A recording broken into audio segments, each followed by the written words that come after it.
So then she turned to me and she said, "Do you love me?" And I said, "No, but that's a nice ski mask."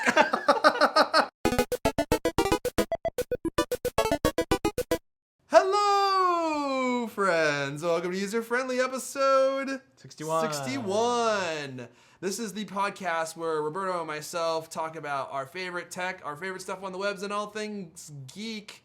I said webs. Forgive me for pluralizing that. My name's Erfan Elijah. You might know me from the Cultcast podcast. And as I said, I'm here with Roberto. Roberto Hoyos here from Throwboy.com. We're already off our game. We're good. Let's just keep this train rolling, though. Choo-choo. So, episode 61. Episode 61. I never thought we'd make it past episode 10, and yet here we are.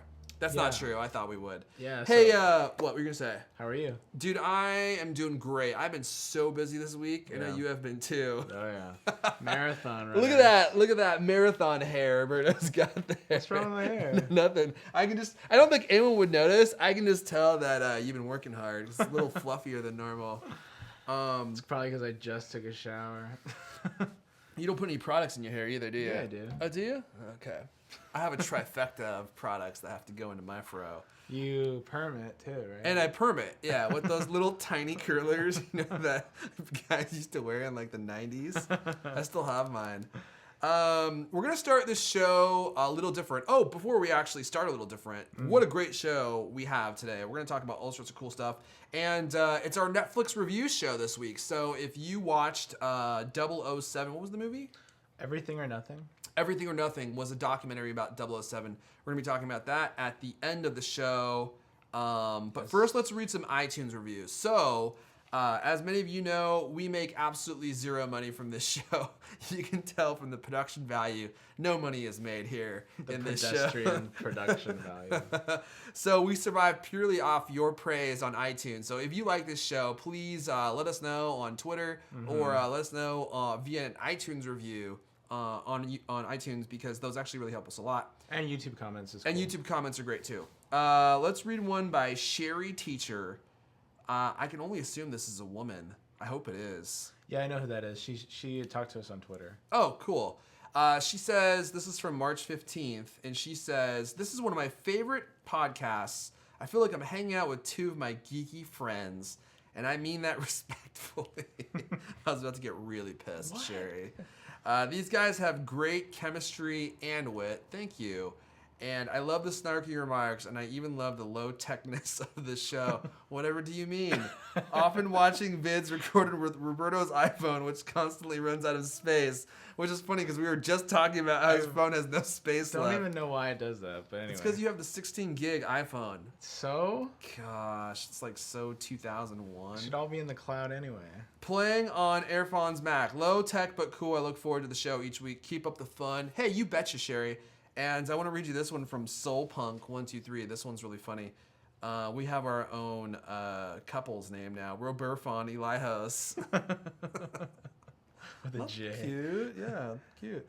This podcast is more than Erfan's. I'm assuming they mean fun. More fun than Erfan's freshly changing volume of freshly washed hair.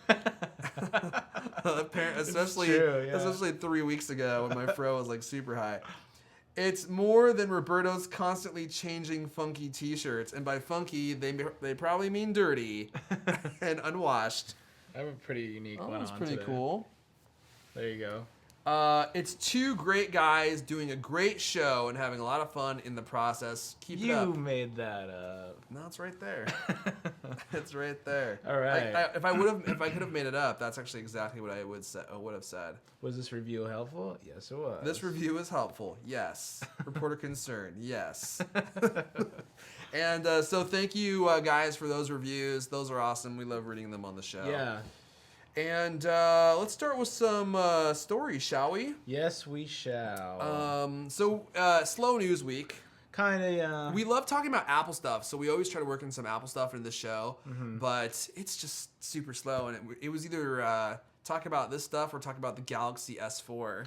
Yeah, and a lot of people were asking us if we're gonna talk about that, and neither one of us even watched it. We just know that it was sort of a train wreck.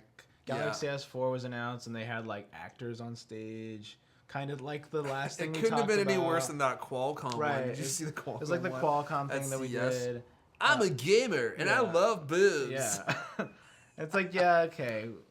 Yeah, whatever. Like, So- we know it was lame, but I guess Apple sort of retaliated by doing new ads on their website. They were like, everyone loves the iPhone, and this is why. And this is why everyone loves the iPhone. Yeah.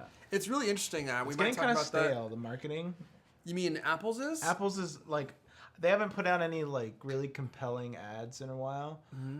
They've just been sticking to this very, very simplistic iPad, like, you know, fingers on an iPad and fingers on an iPhone. Very, very simple stuff. I like those ads, but you know what's interesting? Just as an aside, one of the stories we're going to talk about probably on Cultcast. I can't remember the guy's name, but one of Apple's head ad guys, he works at an agency. He doesn't work for Apple, and has helped create a lot of the at least more modern, iconic Apple commercials. He left that agency. And then he went to an agency that does ads for Samsung. Who is it? Oh gosh, I wish I could remember his name. I might have it here. That's okay. But he ended up being there for a while. Oh, Scott Tratner. There we go. So he was at Media Arts Lab, which was Apple's ad agency that helped them do those commercials. And then he went to Samsung's agency called 72 and Sunny, and now he's going back to his Apple one. So maybe their commercials will start getting a little better.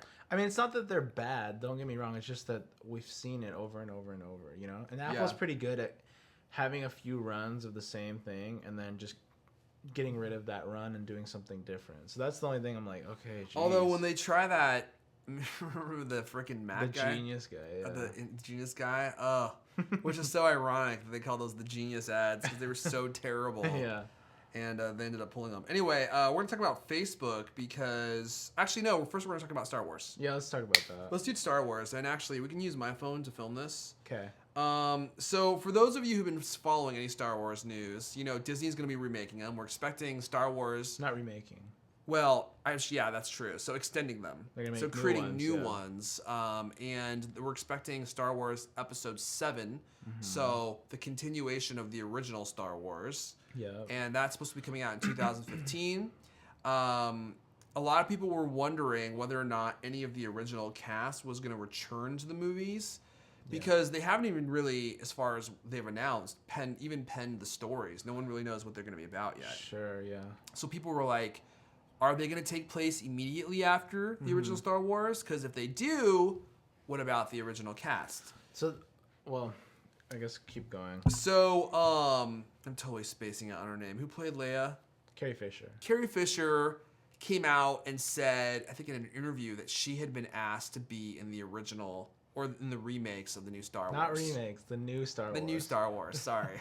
Not the remakes. There's There so are no many- remakes. There are prequels, there are originals, there's The no new Star remakes, Wars. and there's new ones. Well, I don't want to say the new Star Wars because then people start thinking about the old new Star Wars. The upcoming Star Wars movies. upcoming Star Wars movies. Motion and then she pictures. retracted that and she was like, oh no, it's not been confirmed. So I don't know if you can trust that lady, dude. She's a little cracked out. she's a little wacky. Wacky tobacco. So now, actually hot off the press today, Harrison Ford confirmed that he's going to return as Han Solo, As Indy. as Indiana Han Solo in episode 7. Before I say anything, what do you think about this? Well, this definitely makes it, unless they're just gonna, well, see, there's gonna be such a big gap of time, right? Because Han Solo was like 30s. Yep. You know, he's like our age. Yep. And then now Han Solo is 65 or whatever, right? Yeah, way grumpier. Unless you can, he can play younger, but I highly doubt it. No, he's not going to. Yeah. He's going to be that old smuggler that saves Right. the day, right? So like that's the thing is they're gonna either just say this is episode 7, don't worry about what happened for 30 years in the Star Wars galaxy, but they can't do that. They're gonna say like this is episode. I mean, they would have to skip something, right? They just go, oh, this is episode. They're going to have to connect them somehow. What is it? 7, 8, 9. This is Right. episode 10. Right. And then now all of a sudden like, oh great, now we have to go back again and do something in between, right? Huh? Because do you understand what I mean? Like, there's Yeah. been such a huge long span of time. Yes, there, yes, But exactly. they can't just say this is the right Well, actor. there's no way they're gonna be in the beginning of the movies, obviously, right? I wouldn't think like they're gonna bring them in like probably halfway through, and they're gonna be like there's gonna be like the new characters. They're gonna be on some planet, and they're gonna run across some. They're gonna be like, oh, They're you gonna need be in to a bar or whatever. yeah, you need to connect with blah blah blah, and it's gonna be some like amazing smuggler, Yeah. and then they're gonna discover that it's Han Solo, right? Yeah, but that's the thing is like, well, now all of a sudden the time fast forwarded so many years. So are they gonna squeeze in new ones They're between gonna there? put a ton of makeup on him, and they're gonna make him like 40. Yeah, right. They're gonna do what they did to what was it? Patrick Stewart and what's his name? Ian McKellen when they did all the digital Ian effects McKellen? to make him look young in the last X-Men movie? Yeah. Oh, yeah. That would be so freaky though if they did that. Well, You know what I'm talking about, right? I know exactly what you're Yeah. talking about. Yeah, because they also did it with like, oh my gosh, Jeff Bridges in. Oh, not Tron. No, that was different. They made a totally CG guy. Oh, he was totally CG. Yeah, and then I'm pretty sure. I didn't know that. But anyway, So here's my concern. So actually, the actor, Mark Hamill, Carrie Fisher, and Harrison Ford have all said now they're going to they're actually be in the signing new on. ones. Okay. So it could be very cool. In fact, one of my favorite things about the new Star Trek movies is the fact that Spock, Leonard Nimoy, is back in them. I think he added so much to those movies. He kind of grounded them and brought them, brought that whole history of Star Trek to that movie. I hope they do the same thing for Star Wars so that you feel like it's just an extension of what you already know and love. It might be different, but at least you feel like you already love it, Right. But one of my concerns is like Harrison Ford was like, pretty young and cool in Star Wars. Mark Hamill was young and cool. So I want to show you these pictures. Actually, would you mind filming this? Oh, I guess I can do it actually. No, I'll do it. So these are some Star Trek characters then and now. So arguably Harrison Ford is still pretty cool, right? Like looks young, looks pretty good there. And then you go to Mark Hamill. They found such a terrible picture. Yeah. Hey guys, I'm a Jedi again. And Mark Hamill, believe it or not, has actually had a very long and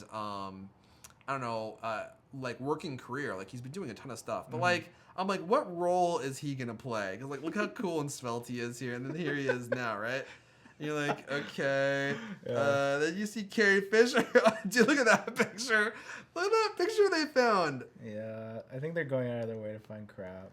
I think you might be right. That's like super fish face right there. Duck face, sorry. I wonder if they're gonna bring back Lando. Let's hope they bring back this guy. No, they're not.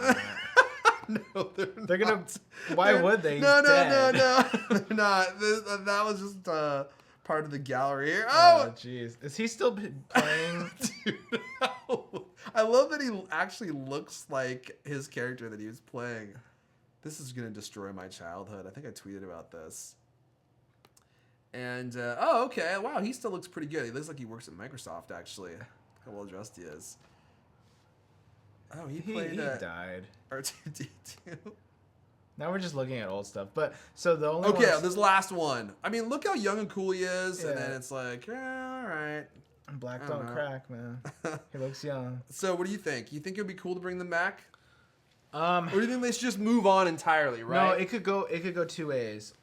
Besides my concern about the time difference, and what the hell you're gonna say, are you just gonna ignore this big gap? Right? There's no way they'll just ignore it. I don't. Either it's something to do with time travel, or a flash forward, flashback type of thing, where they're like, where they show them. You know what I mean? So if they can work Elijah Wood's character into The Hobbit, they can figure this out. I guess, yeah. Because Elijah Wood's character wasn't even alive or created yet in The Hobbit. Oh, okay, good point. But but then on the flip side of it, it's like, well, you said it grounds it. It makes it feel a little bit more real that you see the same actors being the same. It kind of thing. christens it in a way. But on the other flip side of it, remember Indiana Jones 4. And they bring back Yes. Marion, and it's just like, ugh, like what the hell? It was like, you were always the one I Yeah. loved. And it was so dumb. Kingdom of the Crystal Skulls. it's the only Indiana Jones movie that I watched once, and I was like, I'm cool if I never see this again. I went to a marathon, and almost everybody, a marathon in the theater where you could watch all of them. Right. 1, 2, 3, and 4, and everybody left after 3. Because nobody wants to acknowledge that movie, you know? It was so really it could go either terrible. way. It obviously depends on the direction of it and everything like that, but I mean, it didn't help it that it was like, Marion's here. It was like, who gives a crap? Like, let's move on from that, you know? It didn't help it at all. It felt really contrived to me as well, and normally Indiana Jones had like this theme of like the religious theme to him, like there's a higher power out there. Oh, we don't gotta get into that. And then there's like freaking aliens and crystal skulls, and it's Yeah. like, and then finally spoiler alert, and then finally they show you the aliens, and it's like, what the hell does this have to do with anything? And then the aliens leave, Yeah. and the whole freaking area just gets destroyed, and it's like movie over. I think you're right though. Sometimes it does work. Like a show I used to like had a good run for a little while was Smallville, about Superman, about the early Superman. And at some point they brought Christopher Reeve before, like when he was already in a wheelchair and everything. Yeah. But he was like a scientist, and it kind of felt cool. It was like, oh, okay, they're kind of like tying these things together in a sort of a cool way. You know, the Spock thing you're talking about did it in a cool way. So you're right. They really If- did. If they do it in a cool way, it could work. But like I said, I think the biggest issue is the time gap. You know, it's not like it's a non-noticeable time gap. You know, some actors can do a thing where they look a little younger, or you know, it's not. Wait. Maybe I'm misunderstanding what you're saying. So when you say a time gap, you mean the time, like the literal age time gap between those movies and how they looked then and now? Sort of, but no. I'm saying, okay, when was the last movie, Return of the Jedi? Yeah. That movie was made in 1983, right? Sure. Something like that. Something like that. Yeah. Okay.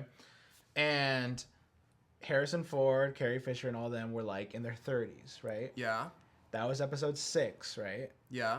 Now you're gonna do episode 7, and they're all in their 60s. What happened in between? Are we just gonna ignore that big gap of time and say like, don't worry about that? These are the new guys we're talking about, and then we're gonna do cameos. Why wouldn't they just say this is episode 10 or episode 9 or something like that, and then fill in the gaps? You know what I mean? Oh, I see what you're saying. I mean, I don't think it's gonna be a big deal. They're just gonna explain it somehow. The story's gonna take place 30 or 40 years in the future. Okay. That's what I think. They're just gonna start at 30 or 40 years in the future. There's gonna be already a ton of stuff that has happened, and you're gonna get thrown right into it, and then they're gonna be explaining that throughout the movie. But that's the thing about Star Wars is they you think people are just gonna take that lying down like, oh, bunch of stuff happened, you know? I don't think you'll necessarily even know, because they're going to toss you right back into the story, and you're not going to know anything that's going on. Mm-hmm. And they'll just be in another scenario, and then they'll have to just start explaining it. It's just like they do in any movie. Yeah, but they in toss Star Wars, you into. they've always picked up on the heels of the last movie, you know? Oh, I see what you're saying. And yes, with yes. the prequels, they do the exact same thing. They pick up exactly where it ended, right? Right. Except for maybe... No, that's not true. No, the prequels ended years actually, before the new Star Wars started. Yeah, you're right. Okay, never mind. Because they were little babies. Yeah, okay. exactly. Because Okay. so it must have been like 20 years later Okay. that the regular Star Wars took place. I'm thinking of the original series because most of those took place right after, or at least sort of after. Anyway, time will tell. Do you think it's going to be cool? I think it's going to be awesome, yeah. I think out of all the franchise reboots that we've seen, this one has the most potential. The original cast is on board. They have some of the original writers from the original Star Wars on board. Mm-hmm. They've got J.J. Abrams on board. I'm a huge J.J. Abrams fan. I believe in J.J. Abrams. I should put that on a t-shirt. Mm-hmm. I mean, the Star Treks were incredible. I think that he has a really Only one excellent so team. Only one so far, but it's one of my favorite Star Treks ever. So I think that's saying a lot. Anyway, let's talk about Facebook, because I just wish Will Wheaton was in it, so... Me, no. Me, no. I'll leave it at that. Let's see here. So we're going to talk about Facebook, right? Yeah. So tell me about the Facebook feature that is something that we definitely want them to do. So Facebook just released this stealth little update, I think. Mm-hmm. That so this is included in the new update? probably, yeah. Oh. So from what I've seen online, my first introduction to this was somebody tweeted a screenshot, and it said, "Hey Bill, you haven't updated Facebook in a while. Do you want to say what's on your mind?" And it was just a push notification nagging you to update your status. So that's their newest little feature is go update your status because we haven't heard from you in a while. That reminds me, the first thing that comes to my mind is that reminds me of like the emails you'll get from MySpace.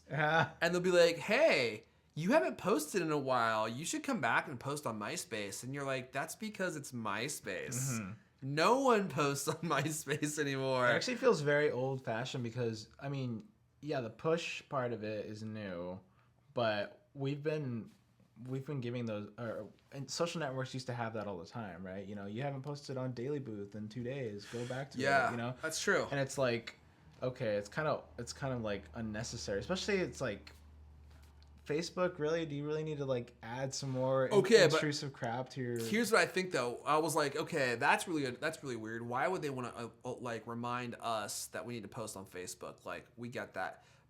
I bet you it's for like your parents or people who are way older than us. Yeah. And they're using Facebook, and they're not maybe in the habit of using it. So Facebook is like, hey, you should post on Facebook, and they're like, what do you? Because like if Facebook asks you what you thought about something, you're like, I don't freaking care what Facebook's asking me. It's a computer asking me what my thoughts are. Obviously, just wants me to post, right? It just wants more data, dude. Whereas, like, if my mom gets asked a question, she's like, oh, and she goes on there and like posts on something. I remember one time I saw a post that my mom had written about.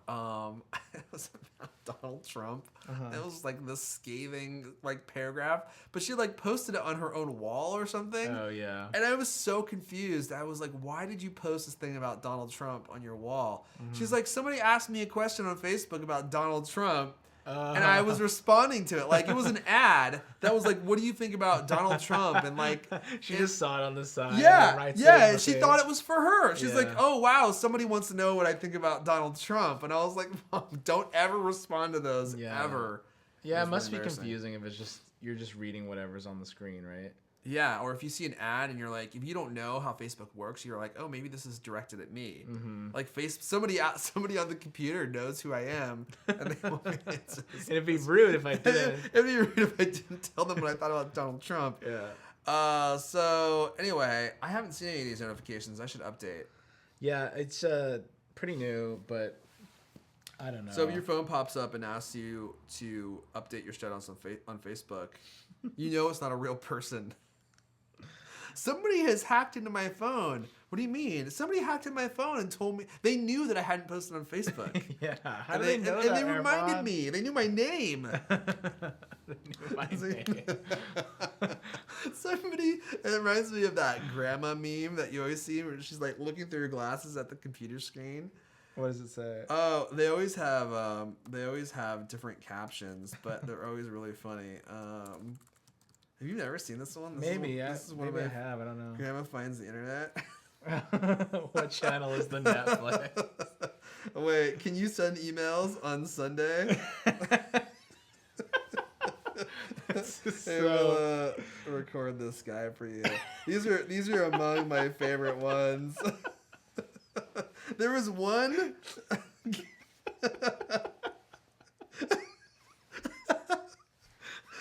I don't want to read that. Let's see here. I'm trying to find it. Oh, this one's good. Username already taken. Internet stole my identity. This is my new favorite meme. Oh my gosh. Tracking my cookies. They will never get the recipe. Yeah. Look how concerned she is, too. It's so great. You know, there's one that I really loved, but I can't remember what it was called. Returns computer because the font is too small. Definitely. Okay, I'm not going to be able to find this. I want a free iPad. Oh, never mind. I'm not going to read that one. That was pretty funny, actually. Oh, there was one that I read like a year ago, and I was dying laughing, and I cannot remember what it was. Anyway, let's move on, shall we? Wait, show. Now you make me want to watch that tug thing that you found. Oh, dude, yeah. Did we talk about this on the show? Do you tug, bro? So speaking of stuff that makes us, you know what? laugh We're just gonna take. We're just gonna watch videos for the rest of the show. Do you remember what it was called? The tug pull or something? Tug and pull or exercise. Something? Yeah, there it is.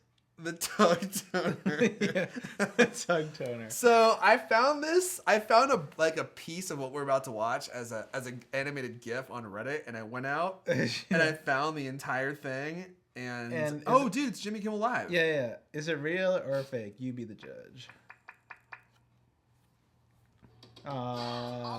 You've got to be kidding me. Didn't you used to work at the Olive Garden? I used to work at the Olive Garden, and unlimited breadsticks. You know, when I was there, we didn't have this delicious calzone that they're showing, but I guarantee you it's cooked in their commercial microwaves. All right, here we go. First, there was the shake weight, which utilized a piston-like motion to build and tone muscle. Then came Free Flexor, a flexing dumbbell using centripetal force for an even deeper burn. Now, get ready for the next fitness revolution. You will build strength. You will get ripped with the most groundbreaking workout tool on the planet, the Tug Toner. The Tug Toner uses dynamic resistance technology to work your biceps, triceps, pecs, delts, quads, lats, and glutes. And the Tug Toner's unique design allows you to work every angle of every muscle to complete exhaustion. The Tug Toner is versatile enough to let you work out anywhere, at home, in the car, even at the office. Oh my gosh, the end is the best part. For only $39.95 and get a second Tug Toner absolutely free, so you can work out with a friend. The Tug Toner. Available at Walgreens. And the best comment is something about. Oh yeah. Somebody said, "I've been doing this workout since I I was 12." And I I definitely don't have my body. My body definitely doesn't look like that. I didn't realize that was from Jimmy Kimmel Live. That's really funny, dude. That is one of my favorite videos on YouTube. I think I liked that before. I'm gonna like that again. Sorry if you're just listening and all you hear is laughing. All you hear is us making high pitch, cawing sounds. But hey, look, there's our add to Wonderlist button right there. There's that. Fantastic. It's worth watching. All right, dude. Let's move on to our final story of the day. It's our movie. Yes. So we're gonna be talking about our Netflix review. Mm-hmm. And this is the segment where Roberto and I watch a movie on Netflix that you also can watch. We announced it a week before. We're going to talk about it. So that was last week we announced it.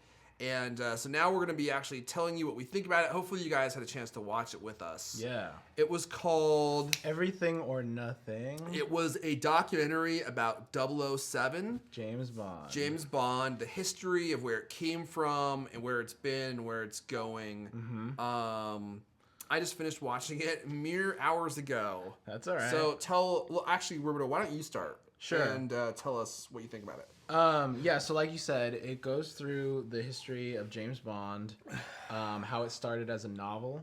Mm-hmm. It talks it talks a good amount about the author, Ian Fleming, which I really liked because I've always kind of known who that name is. You know, I know that it started as novels, and I like that they kind of got more inside this guy, his past and everything.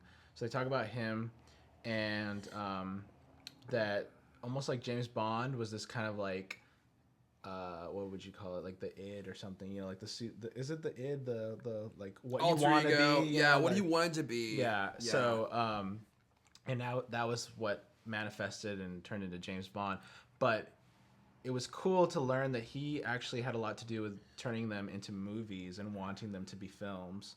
Because I didn't know about that. I figured it was just some guy that wrote a bunch of like cool books, and then somebody came along and wanted to turn them into films years later. But it wasn't that long after.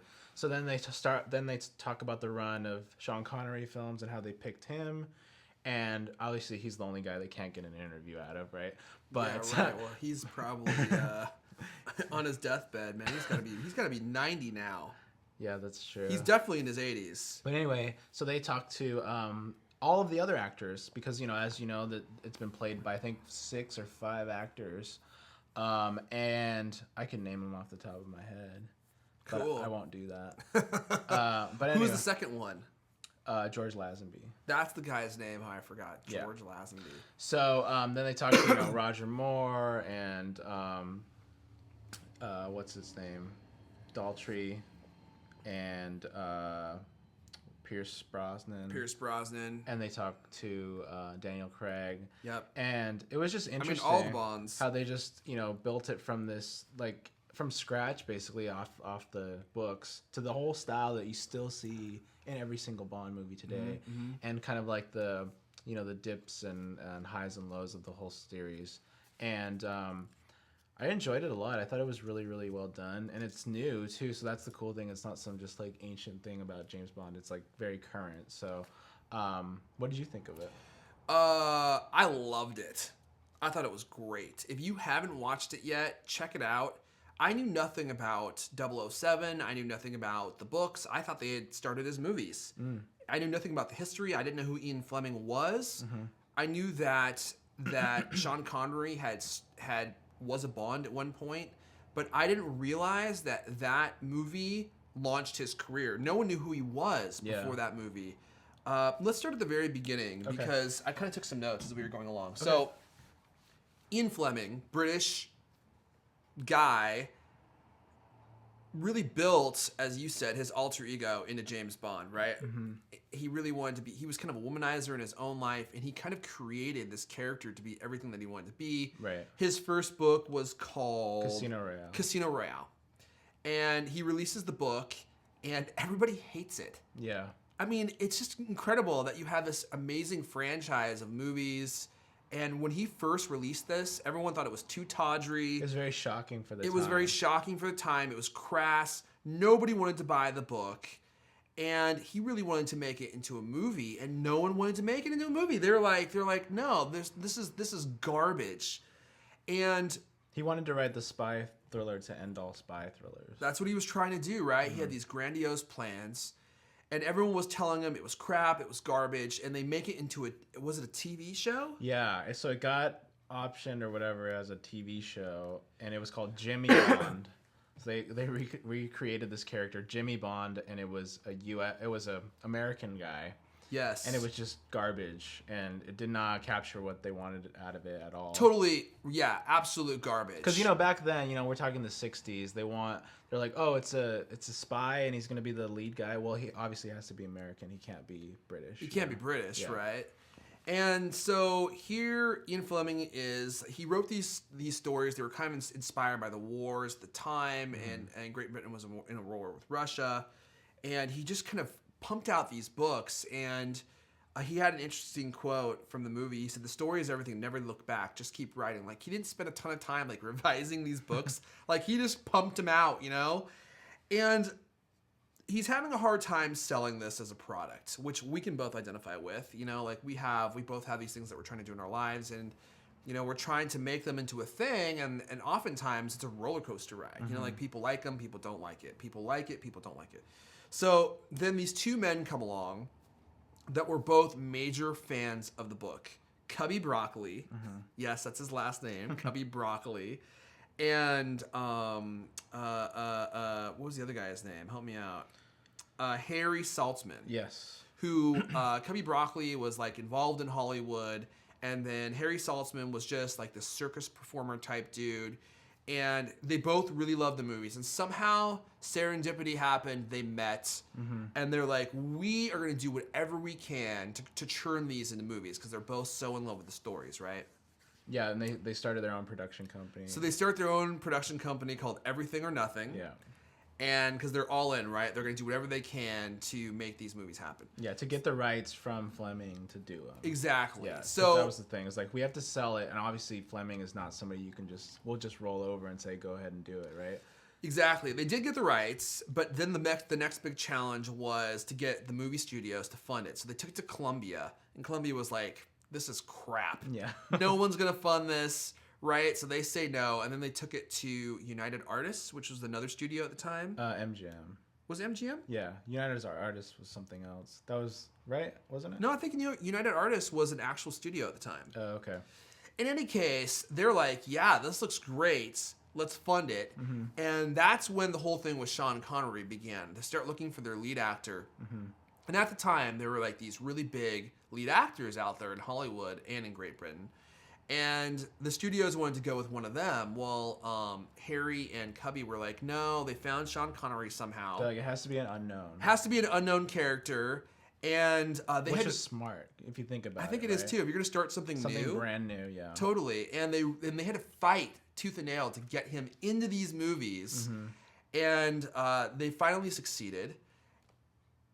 They did that, but they did a bunch of tests with like audiences to see how people would react to the character. And all the women liked Sean Connery so much that's how they won over the studios. And the studios were like, oh, okay, like this actually might sell, right? Yeah, I think it was Cubby's. Cubby asked his wife. His wife. Like, do you find this guy sexy? Yeah. And she's like, She's yeah, like, he's very yeah. sexy. And that I was like, okay, well then we want that guy. So it's interesting because we're at a point now in the story where these guys have worked a ton to actually create a movie, right? So they create these. The very first movie was Dr. No, I think. Dr. No, huge success, and then they created the next one, which was I don't know. From Russia with Love? No. maybe From Russia with Love. I think maybe. Why don't you look it up? I'll look it up. Go ahead. Yeah, keep talking. cool. So the second one, another huge success. The third one, another huge success. And by this time, Sean Connery is a megastar. And fame is starting to affect him. Everywhere he goes, he's being swarmed by people. People are like grabbing clothing off his back. You gotta think too, right? In the 60s, Yeah.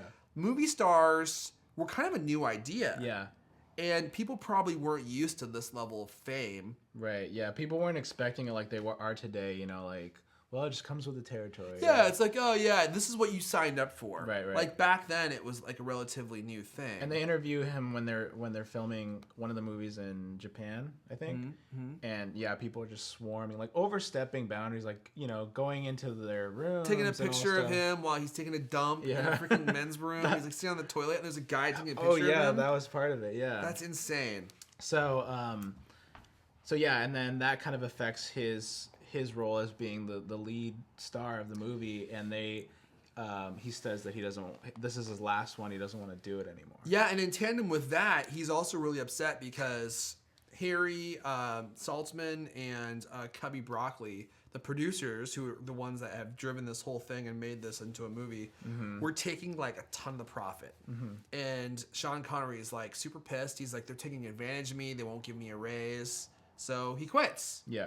And then they move on to Well, yeah, then they're like, crap, now we have to find a new guy. And they you know, we know that the James Bond franchise have changed guys all the time, but I mean, think back then, it was never new. planned, right? Yeah, right. They never knew it was just going to keep going and recycle or just find new people. So I thought this was an interesting story. So George Lazenby is the next James Bond. I had never even heard of George Lazenby. Probably with good cause, because he was only in one movie, I believe, right? He lost it. One, I think, yeah. He was only in one. Can you look it up? Because my phone is like taking an hour. Just look up James Bond movie list. Yeah. So anyway, he is this guy. He's an Australian not even an actor, Australian guy who loves James Bond. He talks. Oh, dude, this is a great. He story, talks about yeah. how he took a girl to go see one of the Bond films, and he's like, going in, I probably had 70% chance of getting this girl afterwards, and going out, I had probably like a 30 to 20% chance because she loved him. So then I went to get suits like him. I wanted to get the watch like him. I wanted to basically become the living James Bond, right? And then when he found out that they were looking for a new James Bond, he rushed his way into their studio, literally, like Snuck in, past, you know, I think he asked like what floor is so and so on. Then he darts past the secretary or whatever. And talks his way into becoming the next James Bond because he wasn't even an actor. No, he had never acted before. Yeah, and he said that he just rattled off like, oh, where have you? They asked where do you act, and he said, oh, I acted in Czechoslovakia. All these and, countries like, all he this, thought they wouldn't be able to like double check and see. And then they just did all sorts of screen tests with him and like took him through all this stuff and saw if he could swim, saw if he could fight. Had him ride a horse. They even wanted to check if he was gay or not. Right. And this is the 60s, right? So they send a girl up to his room, and then he's like, I think after that they knew that I wasn't. And he has a great interview. Actually, I was he's a great part of this movie, and it's cool that they got him. And he becomes the next James Bond, and I believe the movie... Oh, I was right about the movies. Yeah, so Dr. No, 1962, From Russia with Love, 1963... Goldfinger, 1964. Yeah, and what is it? You Only Live Twice was him, I think. Was that the one? Actually, it might be. Yeah, I think. But anyway, I guess it's not that important to know. But so yeah, what did you think about that part? That part was awesome. You know, I mean, we could go through all of these different movies and talk about them. There's so many wonderful stories that are relayed in the documentary, but I think stepping back from actually talking about the movies, one of the things I wanted to kind of talk about and compare is, so the movies become hugely successful, right? They go from nothing to it's a gold mine, right? They can't make enough money doing these things, and that's when everyone, just like the other documentary we watched, which one? The Jelly Belly one.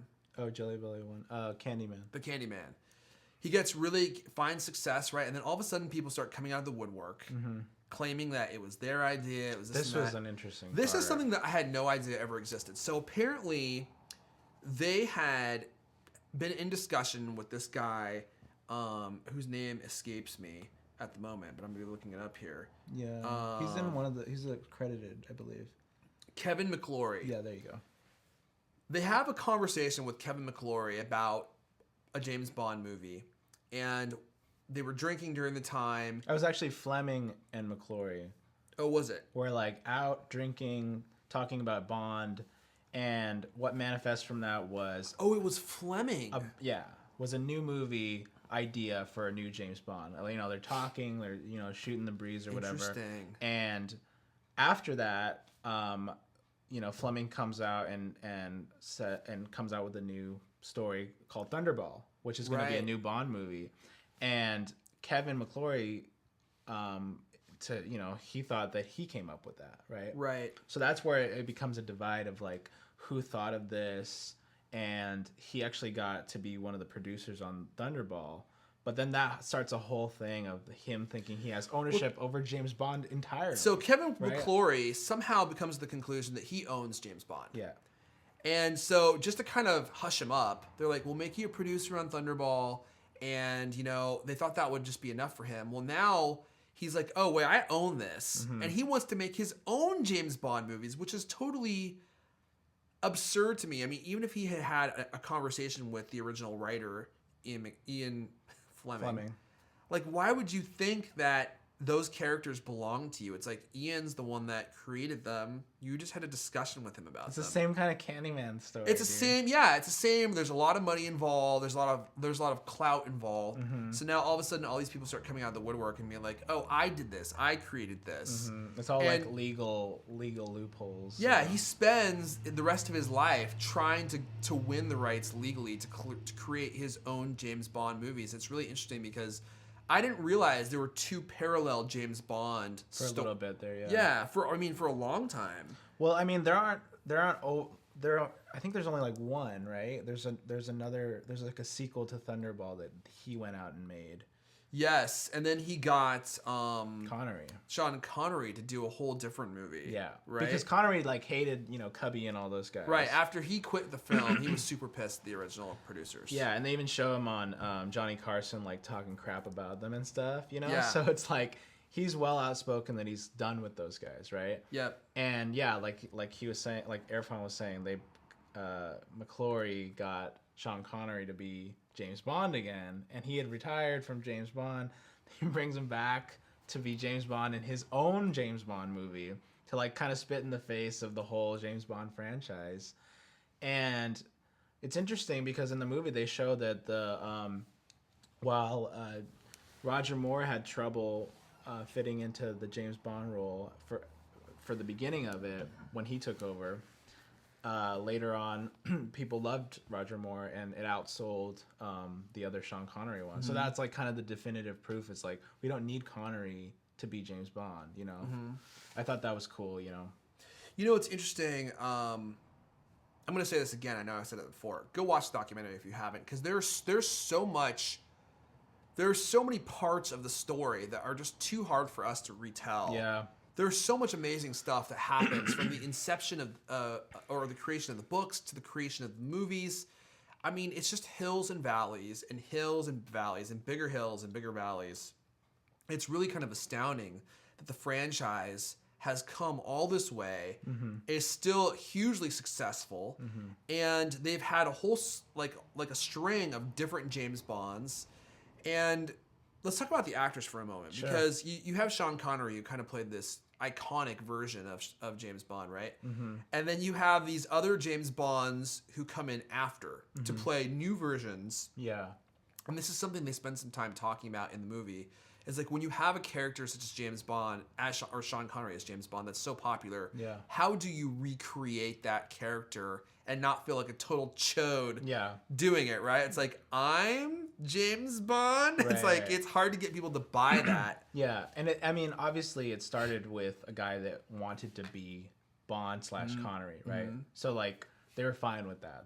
If you're gonna be a mimic of the one that we already made, that's fine. Yep. But it was an interesting turn when Roger Moore stepped in, you know, and because he even admitted he's like totally different Yeah. than Sean Connery. He couldn't pretend to be him. Right, and he was a different kind of like everything, you know. He wasn't the violent James Bond like Connery somewhat was, and I thought that was cool that took a little while for people to get used to that, but then everybody, like, he's one of the most popular versions of James Bond. I've actually never seen a James Bond movie with him as Bond. He was in it for the longest run, I think. Except for, actually, no, I think that, what's his name? Pierce Brosnan might actually have more movies. But anyway, yeah, and then it's cool the way it just changes with the times, too. That was the other thing I was going to mention. Not just the characters having to, you know, decide like, okay, how do I make this my own? How do I make it so it's not just me playing Sean Connery, you know? And in the 80s they had what was it? Roger Daltrey, I think it was his name. He played James Bond for only one movie, and it was a very violent James Bond, and no one had ever seen that. Yes, right. There's lots of killings, and it was 80s action, right? So it's violence, like up the ass, right? Crazy violent. I mean, now that would fly. Like, now that would be a cool like James classic Bond, right? 80s actors in it, too. Like, guys you'd see in Die Hard were in it, right? And that did not go over well. Like, people did not like it. Yeah. So, and it just kind of goes back to the Fleming novel, right? When it came out, it was like, it was too ahead. Right? You could argue that it was ahead of its time because of nowadays it would be like, oh, that's the cool gritty James Bond, right? Because that's kind of what we have now. Is like, it's a more real gritty type of feel to it, right? Yeah. And less of like gadgets and less of like crazy like the Pierce Brosnan ones, right? Where they talk about Pierce Brosnan one. There's a scene where he's like talking about the things they're having him do, and at one point they had him parasailing on a tsunami, and he is dying laughing. He's like, how ridiculous is this that they're having me do this? We have invisible cars. It's just going like just overboard, right? Like, and he's like on this parasail on a tsunami, and he lands on a mountain. And then he just like adjusts his tie. So I was dying laughing. That was so funny. Yeah, that was funny, and I love the Pierce Brosnan ones because that was my age group, right? Right, like GoldenEye, right? It launched one of the best, you know, and arguably one of the most groundbreaking video games. First person shooter, right? GoldenEye. Oh my gosh, a whole generation of guys grew up playing that game. Yeah, it's very true. They didn't talk about that, but I just remember that launch being a big deal, and I don't know if I knew at the time why, but it was because the the franchise had been dormant for like 5 years. Yes, right. And Brosnan actually had a little shot at being Bond for a little while there, and then he didn't get it. He lost it at the literally at the last minute. He lost his opportunity to get it. So it was cool that they talked to him about, GoldenEye and how it was like the new launch. And I loved that period of time when they launched it, because it felt like, I don't know, it was like, oh, this is for our generation, and this is the cool version for our generation. Same thing as I'm sure people are going to feel about the Daniel Craig one. And that was an interesting part of it too, because that was a huge debate if he should even be Bond, right? Right, yeah. Everyone was like, Daniel Craig's not going to work. Yeah. He's not going to be a good Bond. He's going to be terrible, yeah. And even little, like, remarks like just, oh, are you going to dye your hair black and stuff like that. He's like, yeah, no, I'm not going to do that. What do you think it is about the Bond series that people like about? Like, what is it about James Bond that you think people like so much? I mean, Fleming says that he wrote these for, like, red-blooded, like, virile men, right? And I think that's part of it, that as a guy, you're gonna like, this guy that can go out there and save the world, like the one guy that can do the things that no other guy can do, almost like a superhero, right? That's why people like that. And girls like that, because they want to be with that kind of guy. Yeah, right? Yeah. So I think that there's that part of it. That's the fascination to me, that it's like that part of it, but then there's also sort of a cool sci-fi almost element to it because of all the gadgets that he has that don't exist in real life, I think that part of it is something that personally I like too. But yeah, I mean, I think that's always going to be the case. Like, people are always going to want to fantasize that there can be one person that can kind of like save the day in this way, right? And they ground it in a real world atmosphere, so it feels more like real than the monsters coming from Planet X. It's like they don't do any of that kind of stuff. So I think for me, one of my favorite things about it is, at least with most of the James Bonds, is that great sense of playfulness that they give to him. I think that was one of the biggest problems with, what was his name? Roger Dalton? Roger Moore? No, the guy who did the really serious Bond. Oh, yeah. Daltrey. Right? Daltrey. And he just took all the joy out of it. Like, you're watching him in that movie, and it's like he just made it way too serious. I think the thing that I've always loved about James Bond is, yes, he's a badass. Yes, he saves people, protects people. But, like, there's also an element of just really charming playfulness there. And I think all the successful James Bonds have always had that one element. It's like, you like him, you want to like him, right? Because he kind of enchants you just by his personality, and that's a really important piece. And yeah, he does all these really cool things, but overall, it's like it's somebody that you would want to be around. True. Yeah. Oh, well, yeah. I mean, he has like all the things. Like he has, the best car, the best suits, the best watch, yeah, he's funny. Women love him. Yeah, all that kind of stuff. It's just like, it's interesting that hadn't been really explored or made into a character yet until Fleming came along, Yeah. Because it resonates with everybody. Everybody can be like, oh, that guy's super cool, I think one of the last things, at least that I want to say about it, is that I think it's really amazing. Out of all the movie franchises out there, this one is still at least produced partially and controlled by the Broccoli family. Yeah. So, like, when Cubby Broccoli died, he had kind of ushered in James Craig into this character. It was Daniel Craig into this character. It was another huge fight, but they finally got him in there. And then he was kind of just like, done. He told his family, he's like, I'm done. This is yours now. And he was very sick at the time. And then he died. And he left this thing to his daughters. And his daughter, it was really cool. She does a lot of the interviews in the documentary. And actually, I think he fought to get Brosnan in. Sorry. Was it not Daniel Craig? No. Okay. She fought to get She fought to get Daniel Craig in. And he was like, do with this what you will. You already have a great team in place. Yeah. And she was really excited because she'd grown up with this character. I mean, this was the focus of her father's life, making these movies. And so when he died, she took it over, and she's done a great job. Yeah. I mean, I love the new ones. The new ones, think about how hard it is. Apple's really good at doing this too, as long as we're talking about changing. You take something that's really popular, and a lot of times when something's popular, people aren't willing to change it because it makes them money, right? Mm-hmm. But you have to be willing to, as Steve Jobs said, stab the baby. It's like you take something that's really, valuable and you kill it off in favor of something that's better, because if you don't, somebody else is going to do it. Yeah. And the Broccoli family has been really good about doing that. I mean, they've totally changed what James Bond was about. It used to be very Cold War era. Now it's very modern. It's like terrorist based. Yeah, and then it got Way more kind of high-tech. goofy for a while, right? Got goofy. And now they've kind of brought it back, They even talk about they didn't want to do that post 9/11. 9/11 kind of like was a big shake for the whole, obviously the country and everywhere, but especially like they talk about, they're like, we can't have this kind of movie where it's almost like, is it making fun of where guys are Right. surfing on tsunamis Yeah. with surfing. Yeah, so like So funny. I think that was cool that they went back and literally they did a reboot of James Bond and They started from the beginning. Yeah. And one thing that Cubby said was always go back to the books if you're having any issues with doing the movies. Go back to the books, and they went back to the first book and did the movie based on that. And they did Casino Royale. Yeah. Right, which was was that the first book? I think that was. Yeah, and that's the Daniel Craig movie one. Yeah, but it Wow. was the first book. Yeah. Incredible. So, do you have anything else you want to add?